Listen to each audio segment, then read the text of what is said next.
Tensions have reached boiling point between Rangers Football Club and a large section of their fan base after a controversial incident during their recent Europa League clash against Fenerbahce. The spotlight was thrown not on the pitch, but into the stands where the Union Bears, a well-known ultras group, displayed a banner that has since become the center of a storm that's shaking the foundations at Ibrox.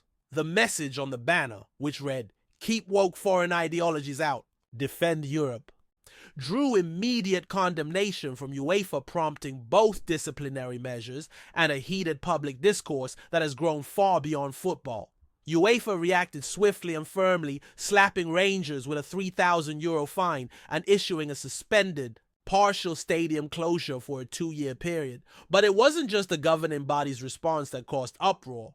Rangers themselves released 2 strongly worded statements making it crystal clear that lifetime bans would be handed out to those identified as responsible for the demonstration. What followed was a fierce backlash from supporters, many of whom felt betrayed by the very institution they dedicate their passion and loyalty to.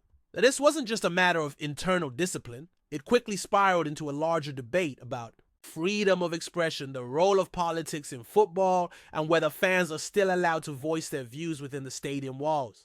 The club's firm stance divided opinion. Some praised the decision as a necessary step to align with modern values and ensure inclusivity, while others accused Rangers of pandering to external pressures and turning their backs on the very fans who fuel the atmosphere in the stands week in and week out. Amidst the fallout, former Crystal Palace owner and media pundit Simon Jordan stepped into the fray with his own bold perspective, never one to shy away from controversy. Jordan voiced his disapproval of UEFA's actions and even criticized Rangers' harsh disciplinary approach. In his view, the message on the banner, while provocative, did not cross the line into racism or discrimination. According to him, the interpretation of the banner's content had more to do with UEFA's political stance than any actual breach of conduct. Speaking in a fiery interview, Jordan argued that football authorities have created a double standard. On the one hand, clubs and governing bodies routinely use the sport as a platform to promote various social and political causes, from rainbow flags and anti-racism campaigns to tributes for global tragedies. On the other hand, when fans express their own opinions, even if controversial, they are met with bans, fines, and censorship. Jordan's frustration was clear as he challenged the consistency of the current footballing environment. "There's nothing racist or discriminatory about what that banner said," he declared. "UEFA say there is, but that's just because they've decided they're allowed to say so. We've got football lecturing everybody every single day about every cause under the sun. But when supporters raise their voices with a view that doesn't align with the mainstream narrative, they're silenced. Sit down, shut up. That's the message to fans." Jordan's comments sparked further debate, particularly when he questioned the very definition of terms like woke or foreign ideologies, asking why certain values are embraced while others are condemned. He brought up the example of Gulf states where homosexuality is criminalized, asking whether such beliefs, when described as ideologies, would be welcome in European football. His point was not to endorse any particular belief system, but to underline what he sees as selective outrage and inconsistent standards. He pressed even harder on the issue of double standards, demanding to know why UEFA and other governing bodies are allowed to project their values onto football matches, while supporters are denied the same privilege. Don't bring politics into football, they say. No pyrotechnics, no throwing things. We all agree with that. But what about messages? If UEFA can light up Wembley in solidarity with one cause, why can't fans speak up when they disagree? It's a question that has resonated with many fans, particularly those who feel increasingly alienated by modern football's shift toward corporate messaging and tightly controlled narratives. For decades, football stadiums were spaces where working-class voices echoed with pride, where raw emotion met the ritual of the beautiful game. But now, as governing bodies tighten their grip on what is acceptable within the stands, many believe that essence is slipping away. For Rangers, the decision to impose lifetime bans wasn't just a disciplinary action.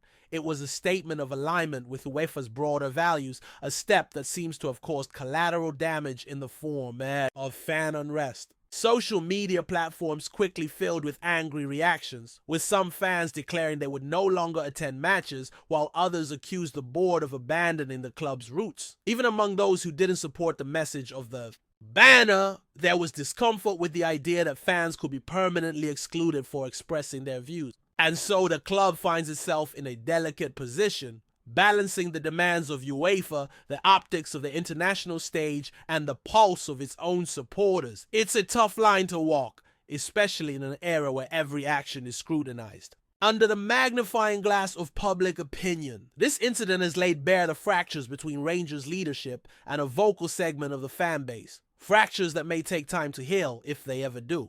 Whether the Union Bears were right or wrong is almost beside the point now. The real issue is the precedent being set. Will fans across Europe now think twice before displaying banners or chanting controversial messages, fearing lifetime bans and public condemnation? Are stadiums becoming sanitized arenas where only approved messages are allowed? Or is this simply the natural evolution of a sport that has grown into a global product? One that must cater to a wider audience with higher standards of inclusivity and respect. Whatever the answer, one thing is clear. Rangers are in the middle of a storm that's much bigger than one banner. It's a cultural clash between the past and the present, between tradition and transformation. And with more voices entering the conversation, the fallout is far from over. While the controversy surrounding the banner and the fallout between fans and the club dominated headlines, Rangers were also at the center of several major developments off the pitch. From standout performances on the international stage to high-stakes takeover talks that could redefine the club's future,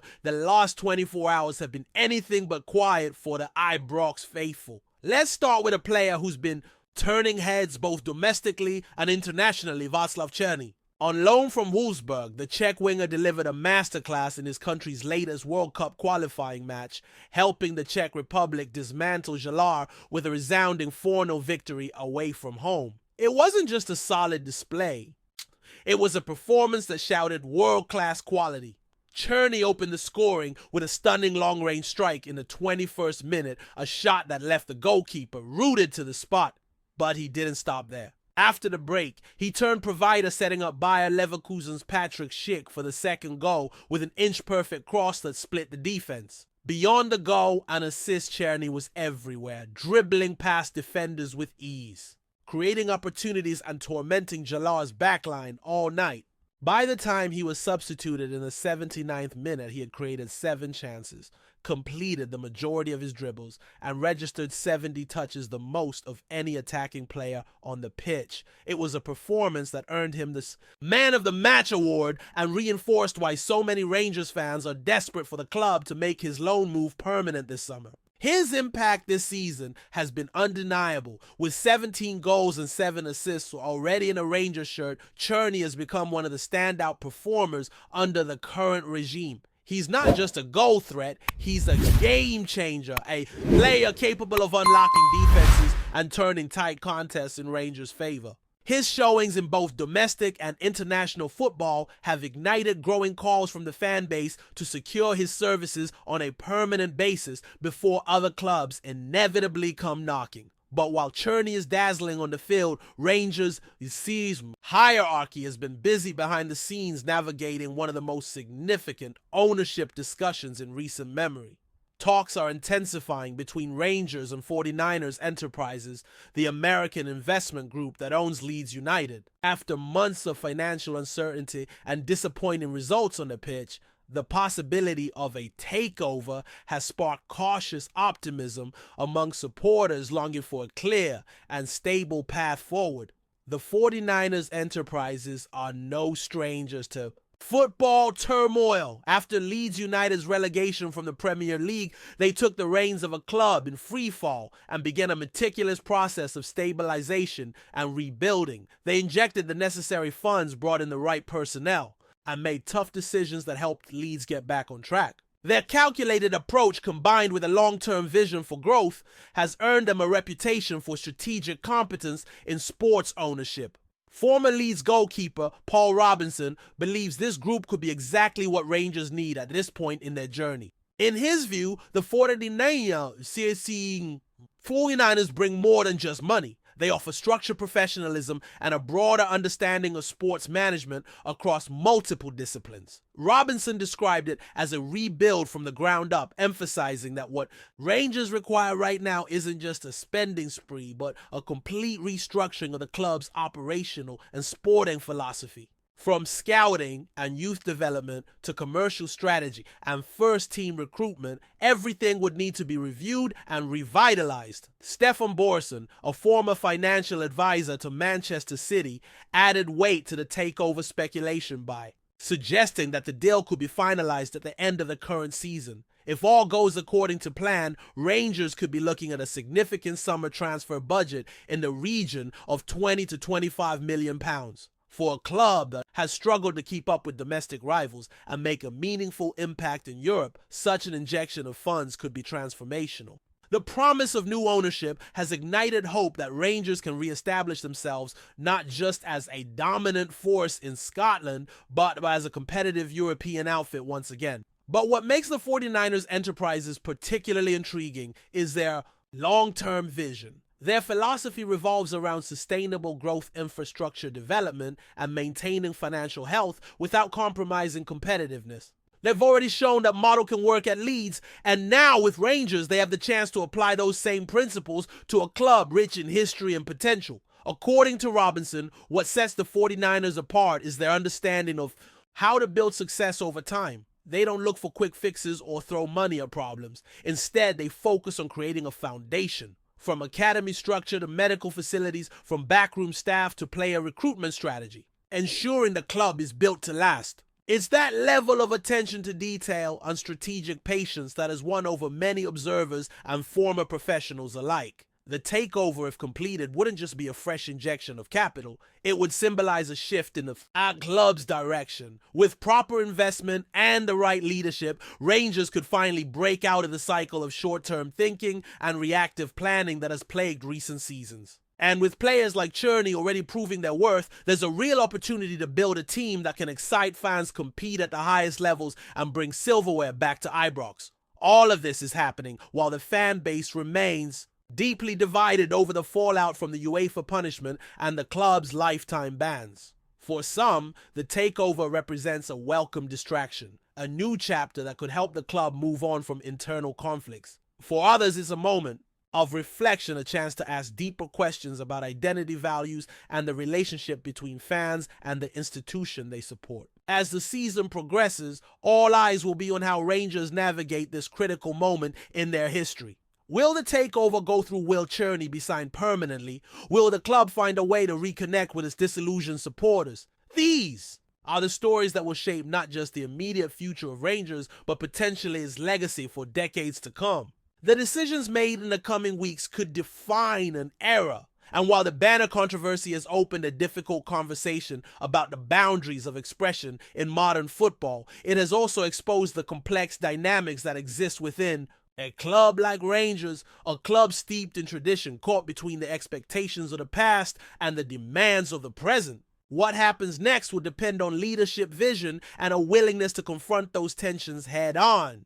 Before we continue, make sure to subscribe to our channel and turn on notifications to get all the exclusive news about Rangers FC. Don't overlook any details about your beloved team. It's crucial for Rangers FC fans. As a dramatic video unfolds on social media, fans eagerly watch the footage of Alexis Vega's electrifying performance on the field. The backdrop, a possible transfer to one of Scotland's biggest clubs, Rangers. The buzz has been growing, and with it, speculation about the Mexican forward joining the ranks of the storied Scottish side. Could this be the next big move in Vega's career? The question is on everyone's mind, and answers are coming soon. Vega's career trajectory has been nothing short of eventful. From his early days at Toluca to his high-profile move to Guadalajara, the forward has showcased incredible talent and determination. But it's his recent return to Toluca that has reignited the rumors surrounding a potential move to Rangers. The Mexican international has become a key figure in Liga MX, and his performance on the pitch continues to draw attention from top clubs around the globe. Rangers, with their rich history and international ambitions, are reportedly keeping a close eye on the 27-year-old's progress. As they aim to strengthen their squad for their upcoming season, Vega's versatility as a forward or winger fits the bill perfectly. His ability to create chances and score goals could provide the spark Rangers need to compete both domestically and in European competitions. With the transfer window just around the corner,